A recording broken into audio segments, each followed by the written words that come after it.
Oke teman-temanku semua dimanapun saat ini berada, berjumpa lagi dengan saya di Brangbang Channel. Pada video kali ini saya berkunjung di salah satu objek wisata yang cukup terkenal di Bali, bahkan cukup terkenal di mancanegara, yaitu Pura Tanah Lot.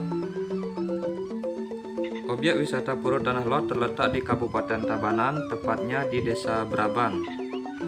Jika teman-teman berangkat dari Airport I Gusti Ngurah Rai, maka akan memerlukan waktu 1 jam 10 menit untuk mencapai lokasi Pura Tanah Lot. Dan diperkirakan jarak tempuhnya sekitar 23 km. Dan jika kita akan memasuki kawasan wisatanya, kita akan menemukan patung yang cukup ikonik di kawasan Pura Tanah Lot ini dan juga gapuranya.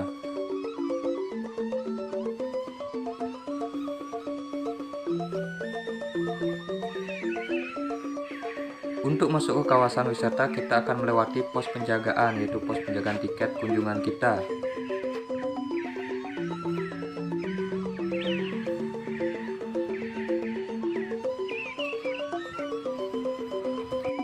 Oke teman-teman, saat ini saya sudah masuk di kawasan wisata. Tampak di sini pedagang pernak-pernik atau busana-busana Bali yang sudah buka. Dan kita lanjut terus untuk menuju ke kawasan Pura Tanah Lot. Di sini tampak para pengunjung yang sedang membeli pernak-pernik di salah satu toko yang ada di kawasan Pura Tanah Lot. Saat ini saya datang tepat sehari setelah Hari Raya Galungan. Di sini para pengunjung ada yang habis dari sembahyang di Pura Tanah Lot, dan ini salah satunya yang sudah kembali dari sembahyangnya. Kita lanjut terus jalan untuk menuju ke kawasan Pura Tanah Lot.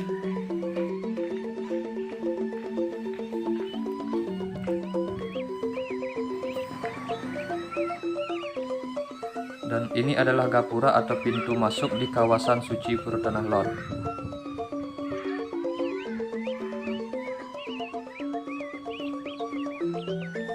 Tampak beberapa pengunjung yang sedang menikmati keindahan Pura Tanah Lot.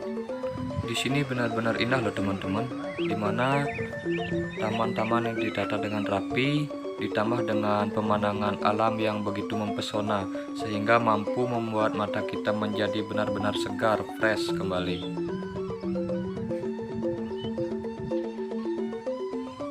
Sedikit cerita tentang Pura Tanah Lot, di mana pada abad ke-15 seorang tokoh suci agama Hindu yang dikenal dengan nama Dangyang Nirarta melakukan misinya untuk menyebarkan agama Hindu dari Pulau Jawa ke Pulau Bali. Pada saat itu yang berkuasa di Pulau Bali adalah Raja Dalem Waturenggong.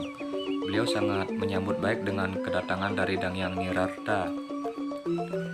Dalam sejarah Pura Tanah Lot dikisahkan Dangyang Nirarta melihat sinar suci dari arah Laut Selatan Bali. Maka Dangyang Nirarta lalu mencari lokasi dari sinar tersebut. Tibalah beliau di sebuah pantai di desa yang bernama Desa Braban di Tabanan. Ketika Dangyang Nirarta melihat keindahan pantai di Desa Braban, Dangyang Nirarta lalu memutuskan bahwa lokasi pantai sangat cocok untuk lokasi pura suci.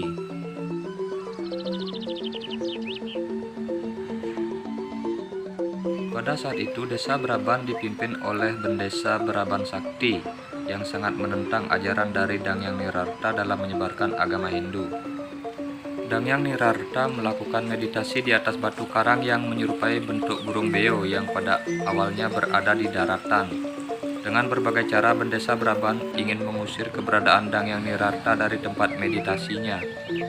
Dangyang Nirarta lalu memindahkan batu karang tempat bermeditasinya ke tengah pantai dengan kekuatan spiritual. Batu karang tersebut diberi nama Tanah Lot, yang artinya batu karang yang berada di tengah laut. Semenjak peristiwa tersebut, Bendesa Braban Sakti mengakui kesaktian yang dimiliki Dangyang Nirarta. Selain itu, Bendesa Braban Sakti juga menjadi pengikut Dangyang Nirarta untuk memeluk agama Hindu bersama dengan seluruh penduduk setempat. Oke teman-teman, itulah sedikit cerita tentang Pura Tanah Lot. Mohon maaf jika ada yang salah atau kurang. Dan bagi teman-teman yang mengetahui kisahnya atau sejarahnya, bisa berbagi cerita di kolom komentar. Hari ini adalah Manis Galungan atau sehari setelah Galungan. Umat Hindu melakukan persembahyangan di Puro Tanah Lot ini yang dipimpin oleh pendeta atau pemangku di Puro Tanah Lot.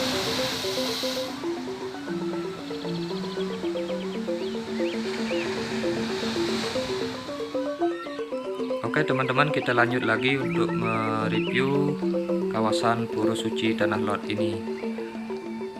Di sini tempat para pengunjung tidak hanya untuk bersembahyang, tapi juga ada yang datang untuk sekedar jalan-jalan menikmati keindahan pantai di Puro Tanah Lot ini. Dan juga ada yang sedang beristirahat setelah melakukan persembahyangan di Puro Tanah Lot. Selain Puro Luhur Tanah Lot, di sini juga terdapat beberapa pura seperti Pura Jero Kandang, Pura Enjong Galuh, Puro Batu Bolong, Puro Batu Mejan, dan Puro Luhur Pekendungan. Oke teman-teman, kita lanjut lagi ke bawah melihat sekeliling Puro Tanah Lot ini.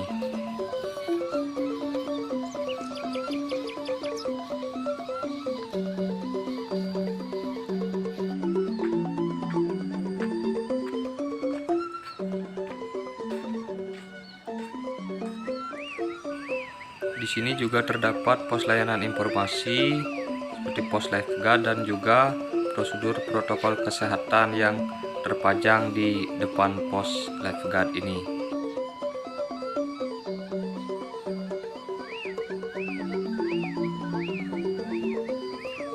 Dan di sini juga terpajang papan pengumuman di mana pengunjung tidak diperbolehkan masuk terkecuali pengunjung akan melakukan persembahyangan.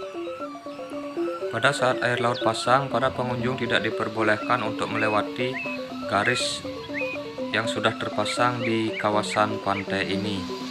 Jadi itu demi keselamatan para pengunjung. Namun apabila air laut surut, maka garis pembatas ini akan dibuka kembali oleh petugas keamanan, sehingga para pengunjung dapat turun untuk menuju ke Puro Tanah Lot ini. Karena akses menuju ke Puro Tanah Lot hanya bisa dilewati saat air laut sedang surut, dan para pengunjung akan berjalan melewati batu karang dan akan menaiki anak tangga batu. Oke teman-teman, kita lanjut lagi untuk melihat Puro Tanah Lot lebih dekat dari atas tebing.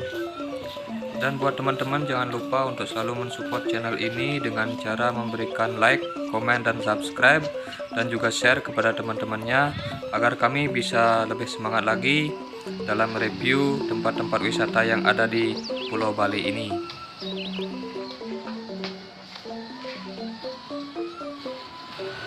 Dan buat teman-teman jangan lupa untuk selalu menjaga kesehatan, mematuhi protokol kesehatan untuk menggunakan masker di tempat umum agar pandemi COVID-19 ini cepat berlalu dan Bali kembali normal.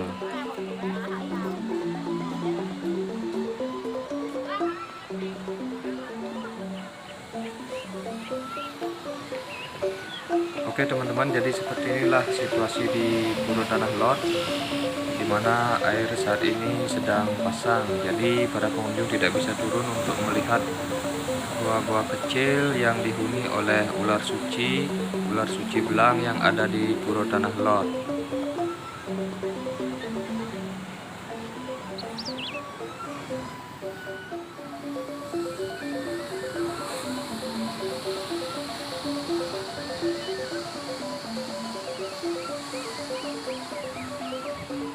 Oke teman-teman, sampai di sini dulu video saya kali ini. Jangan lupa untuk selalu menjaga kesehatan, mematuhi protokol kesehatan supaya Bali terbebas dari COVID-19.